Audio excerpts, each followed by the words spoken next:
Welcome to Bears in Exile. Today is November 18th, and this is a special look at FXE, the Euro. Okay, we cover the Euro in the videos every single night. It is massively important, along with UUP, as to the direction of the overall market. And it is Friday. We have already covered this, and I'll do a very quick synapse of what we went over in the market overview. We had a slight uptick in the FXE. It gives us a target right about 135.75, maybe 135.80 actually. And we have this major price consensus level right above 136 from the previous month, and it's very important. And I'm going to show you why.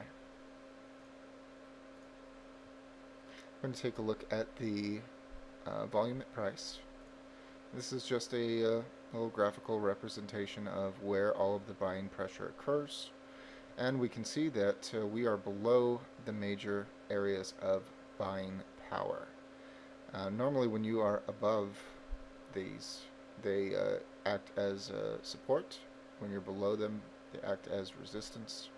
And certainly this major price level from the previous month, once we broke below it, seems to act as resistance. Now when you gap above these levels, they don't mean so much because you haven't fought through them. Well, when you do try to fight them, that's when they're important. And we can see that that is seems to be areas of resistance now. On this, we can see that the major price consensus level from the previous month at 136 is held as resistance, and if we're to get this a full corrective move for an uptick, we could go as high as 136. That would be logical.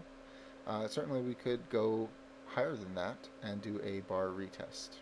136 may actually even be a bar retest by the time the candlesticks get back up to it, if they're going to.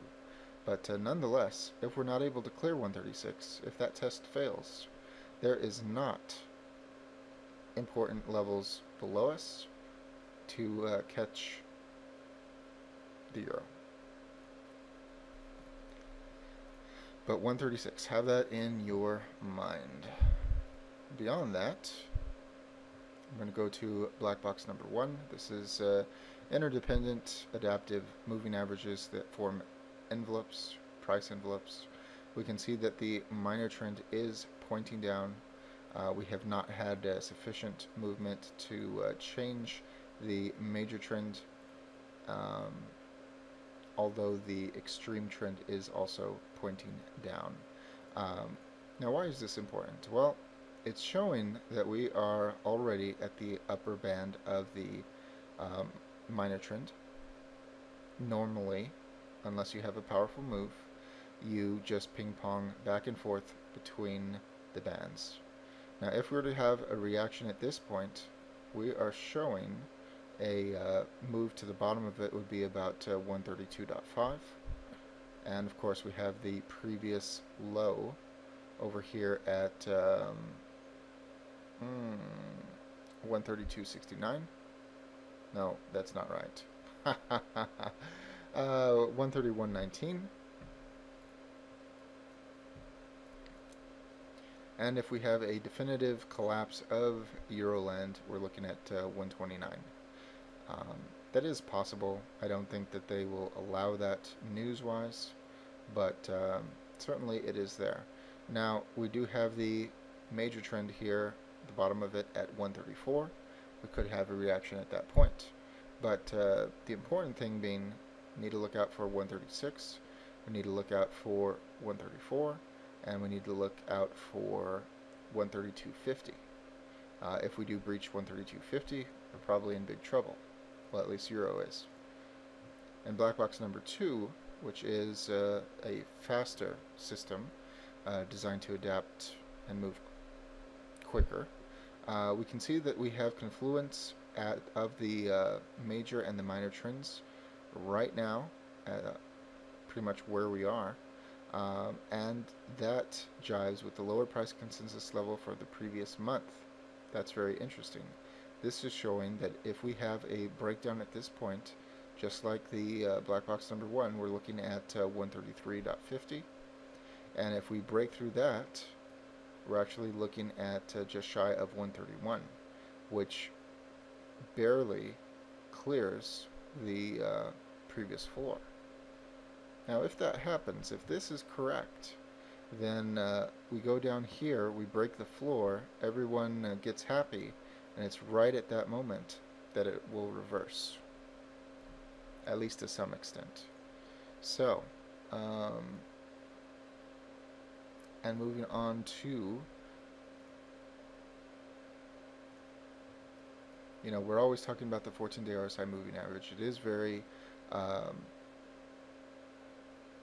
it's a powerful indicator. It is a very reliable indicator, and it is pointing down. It has all kinds of room to move. Looking at an indicator which is similar is Pring, which is a different take on the MACD formula. And in a trendless environment, it is absolutely 100% useless. It is garbage. And you get all kinds of whipsaw. It's nasty, it's ugly, it doesn't work.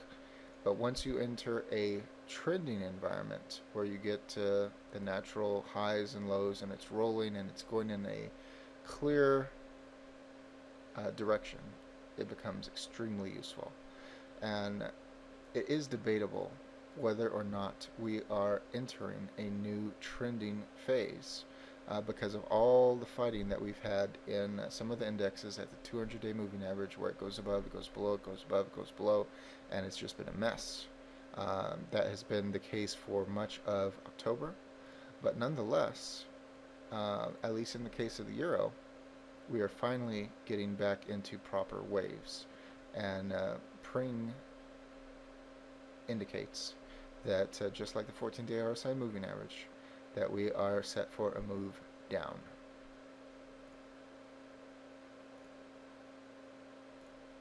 Now, one other interesting thing. We've talked about the 136 level being important. We've talked about the uptick and if it's going to resolve, which is a bubble corrective move, that we should have some movement up. Well, this is the VWAP, and the VWAP is great in a essentially flat semi-trendless environment, whereas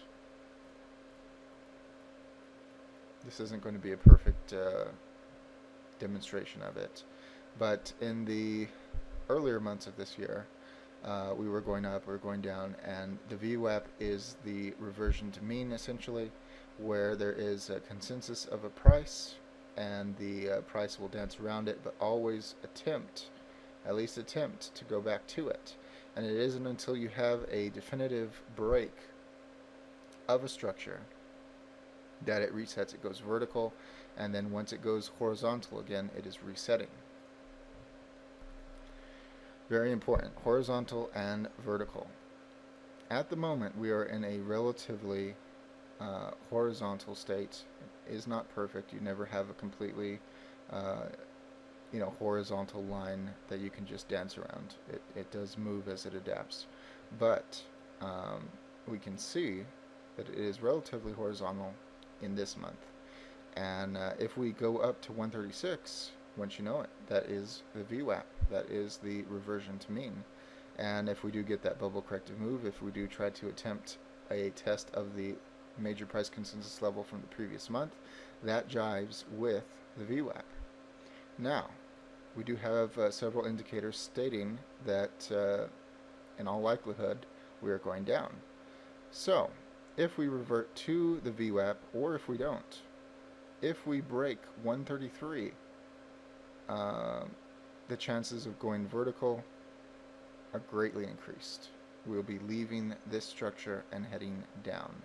That will be bad for the overall market, and will give all kinds of strength to the dollar. So, movement to 136, completely natural, absolutely can happen. even good chances of it happening. We have the uptick and other things showing that it is entirely possible, but we're also seeing that a breakdown is also entirely possible, and we could have one before the other. But if we break 133, watch out.